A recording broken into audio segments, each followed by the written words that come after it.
grab a knife, cut and some cutters. Let's get into it.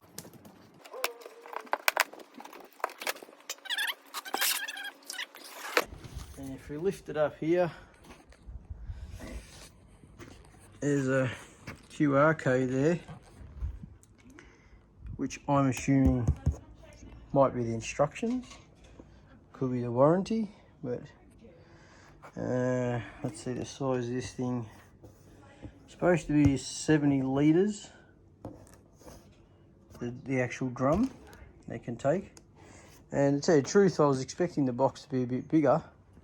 So this, they've either haven't delivered the drum with it, or it's a fairly small drum for 70 litres. But anyway, let's just open it up and have a look.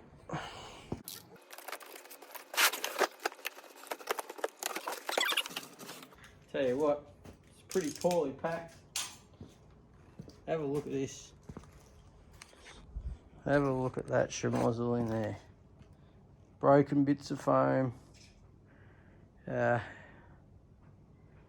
either really tough and there's not really much that can break in there, or I'm in a world of trouble here.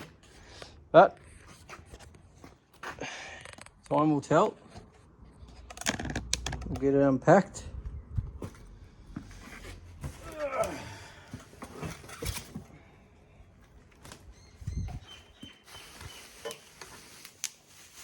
I must say, this is probably one of the most poorly packed items I've ever received on eBay.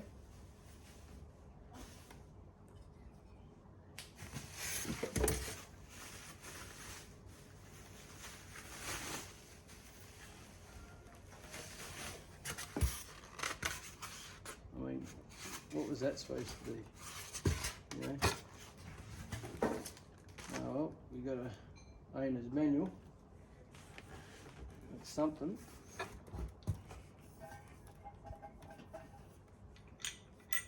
And a couple of wheels, solid wheels.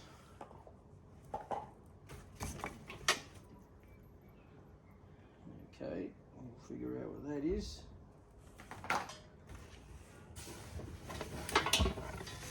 It's like a bunch of bracketry.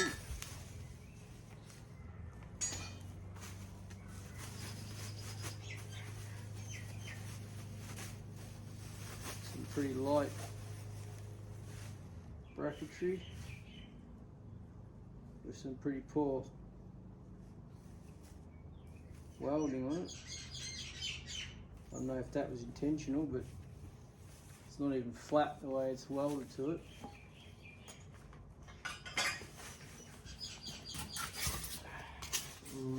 Useless packaging. Oh, a bag of hardware which has a hole in it. So we're going to have to carefully look in the box to make sure we didn't end up with it. I can see this is going to go well already.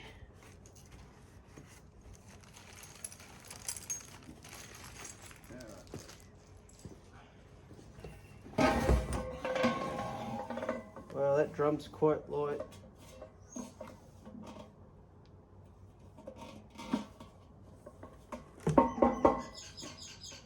Okay.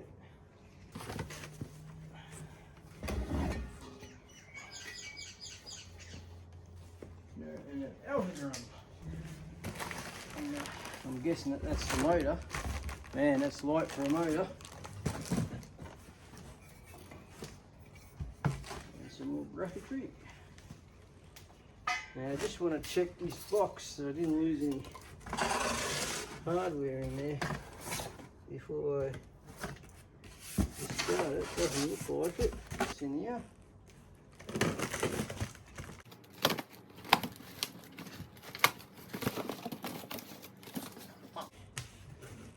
As expected, that's the motor. And we have 275 watt motor, 240. It's even got the drum capacity of 70 litres on there. drum speed 70, 27, I'm shooting revolutions per minute. And it's got some dimensions on there.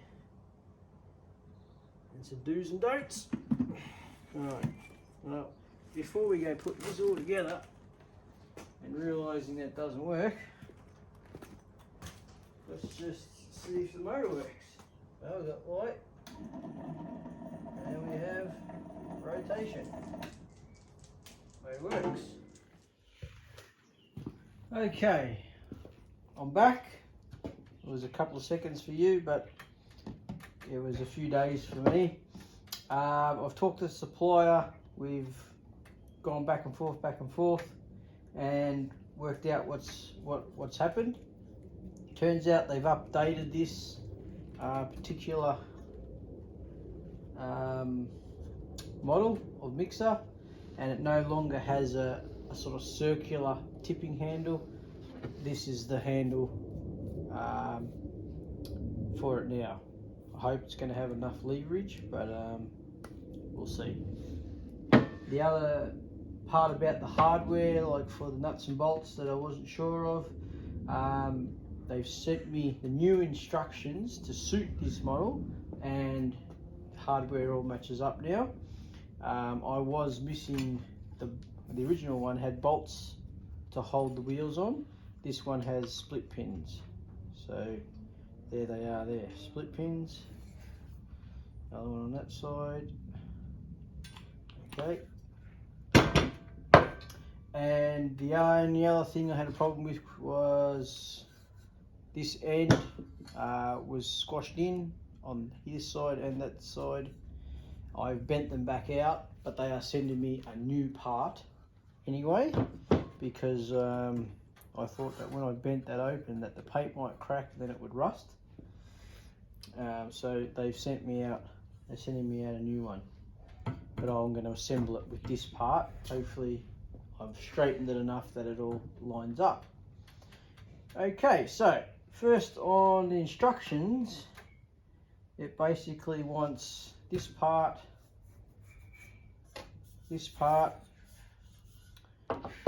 and this main frame part, and we need 4 55mm M8 bolts and 4 washers and 4 nuts, and they're lock nuts, those ones. Alright, so pretty simple from what I can see. These sides are identical, so we just sit that like that. That's the top part, this is the bottom, 2 holes on that.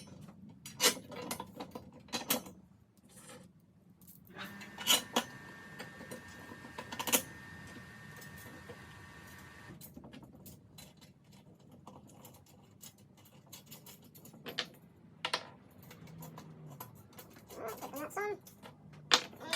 I'm just going to leave everything loose from that. And then the wheels come on this side. I think this is pretty much identical both sides. Both sides have a radius, so it shouldn't matter which side you put what on. That's on. Now you can set that up like that, as such.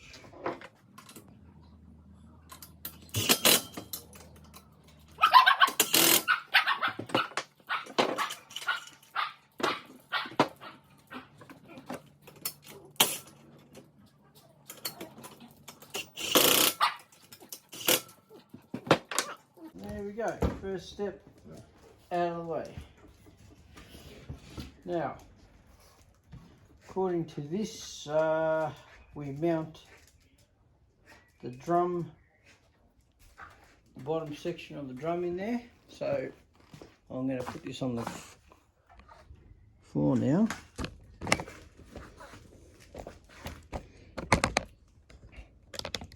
So we're going to mount that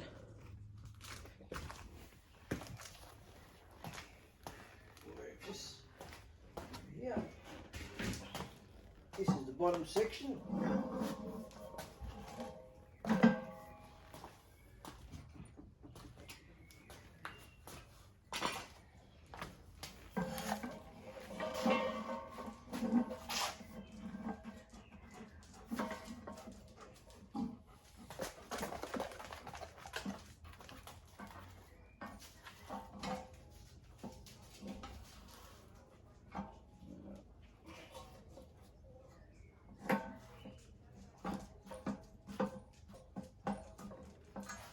feeling this might be a problem. This is the damaged side. Righto, it's going to fit. So I didn't do too bad a panel beating job. Put these bolts on.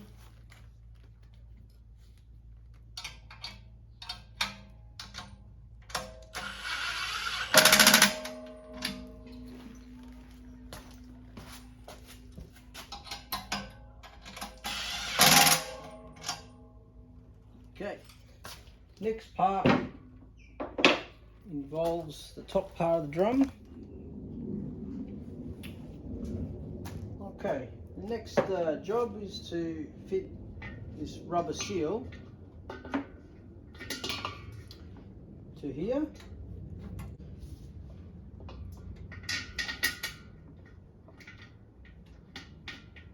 And then you would join this part of the drum to that part.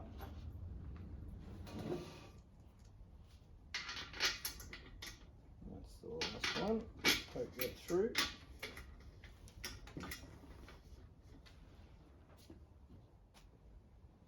And now take our 6 nuts and we'll go over to the unit and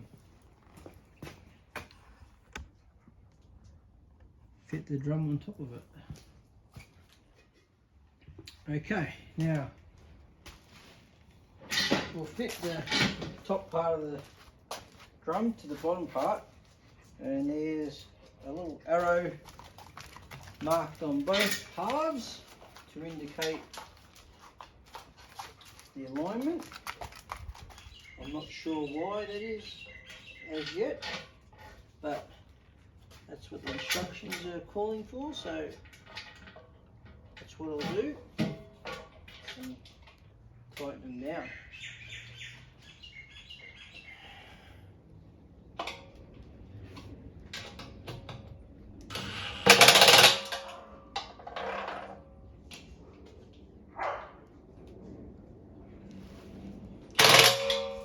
Alright, there, we're done now.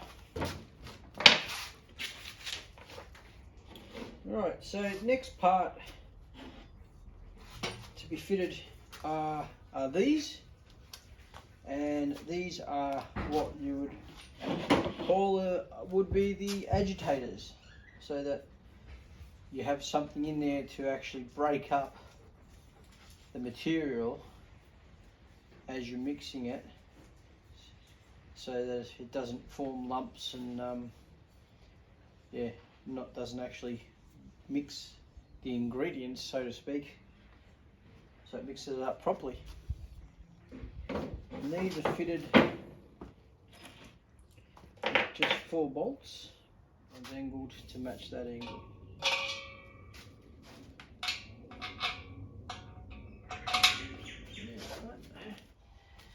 I'll give you a look at that.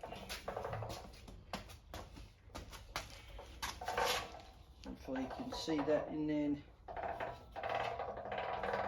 around. So one more to fit. There we go. There we go. Have a look. 2 agitators installed. And now we're ready for what I'm going to call it is the tipping drive plate. So out there. So this goes over here, and there's a bolt which they've left in there. This comes out, handle that fits to here, and it locates into these little locating lugs, so to lock it in position.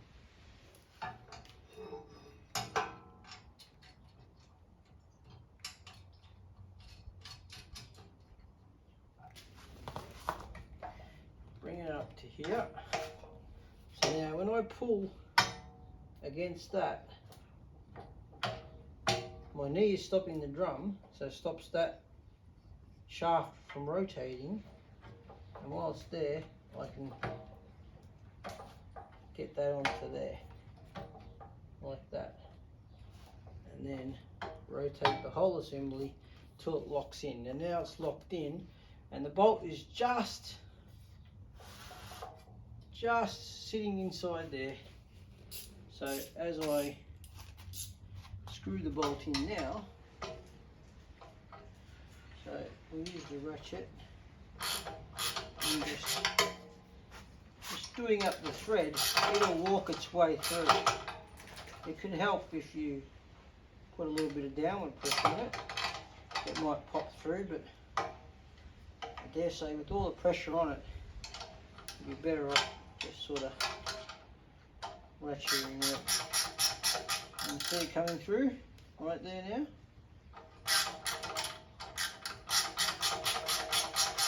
I'll go on the other side so you can see it a little better. So now you can put this nut over there through.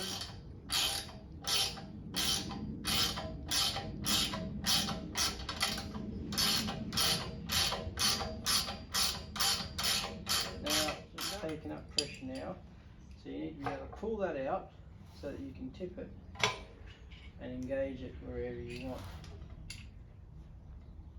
as such. Alright, now we can fit the motor. The motor is held on by 2 bolts here and here, and there another bolt through there to stabilise the bottom of it. So it has a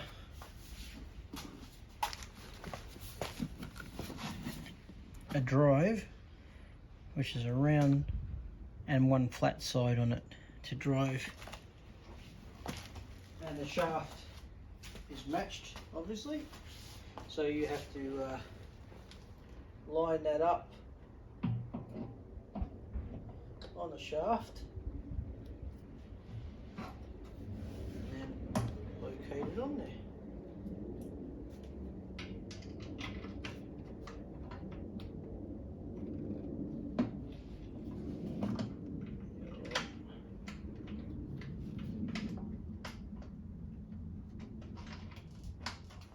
Grab our Allen key. It's a bit of a tight fit, so it's a slow process to do them up. They are a little bit too tight. Oh, it's coming. Give it a wiggle.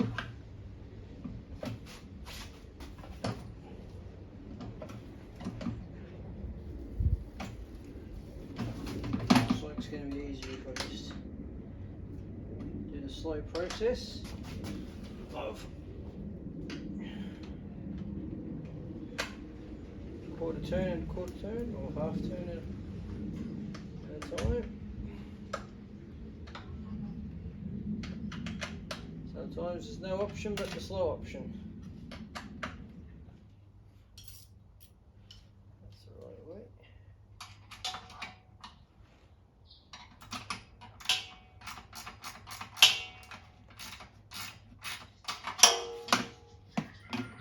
And that's it. All parts are used. So now there's nothing left but to plug her in and see how she drives. Okay, so got a plug here.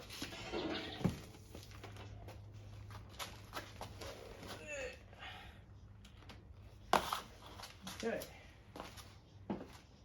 Switches on this side.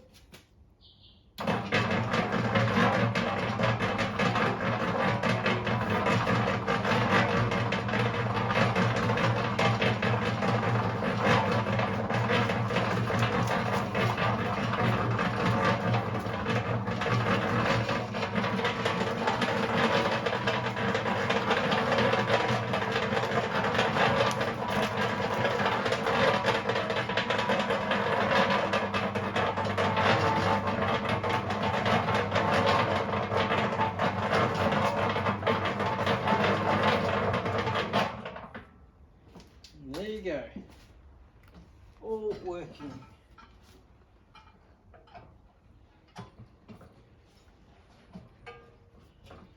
There we go.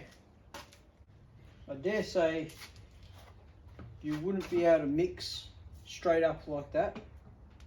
You'd have to have it at least on an angle like that, or your agitators won't be doing anything, because they'll be the product will be just sitting on the bottom. So being on the angle like that, spinning around, the product would move to this sort of location here, so that your agitators will actually be moving the product around, and the water will be rotating because it's lighter and it'll mix in together. Well, there we are. I'm not going to use it today, but we know it works and we can tip. The only thing I haven't quite checked with is the height into a wheelbarrow. That's going to be interesting. It may need to be raised up a bit higher, and then so I can tip it into a wheelbarrow. But we'll see how that works, because it is quite low. It's only a small mixer. I don't need a big one. I bought this mainly to mix the mortar for when I do the brickwork. It'll just save my back with the shovel in the wheelbarrow, which would do the same thing. But I think this way I'll be able to just tip in the right amount of water to one bag or to 2 bags of ready mix. Switch her on, let it agitate, and then just pour it out. Be a lot quicker because I'm working it all on my own. I'm doing it all on my own, and I may even be able to get my wife to do this. She's keen to give me a hand. I'm very lucky that my wife is always keen to give me a hand with any projects I have around the house. She enjoys doing it, and while I'm laying bricks, if I'm getting low on mortar, she can mix up a batch, and we can keep going. So there I am. At this stage, look, I'm not that impressed, I'll tell you the truth. It's pretty cheaply made, but then again, it will do the job. It doesn't need to be super strong. It's not for industrial use, that's for sure. If you just needed it for home, it'd probably look, on a job site, it'd probably do the job. I don't know how long it will last, but yeah, like I said, it is very light duty, but small and compact to get around. Ergonomics is not too bad, but then again, I'm fairly short, so probably suits a shorter person. But then again, you can always load it this way and then move it into the tip position to mix it. But like I said, I don't think the height of it's going to be great for a wheelbarrow. I may need to raise it up so it can just tip into the wheelbarrow, or depending on a bucket. Yeah, it might be okay to tip into a bucket. We'll see how I go. I'm just going to have to experiment with it a bit. If I need to get it up higher, we will get it up higher. So look, for what I bought it for, I think it'll do the job.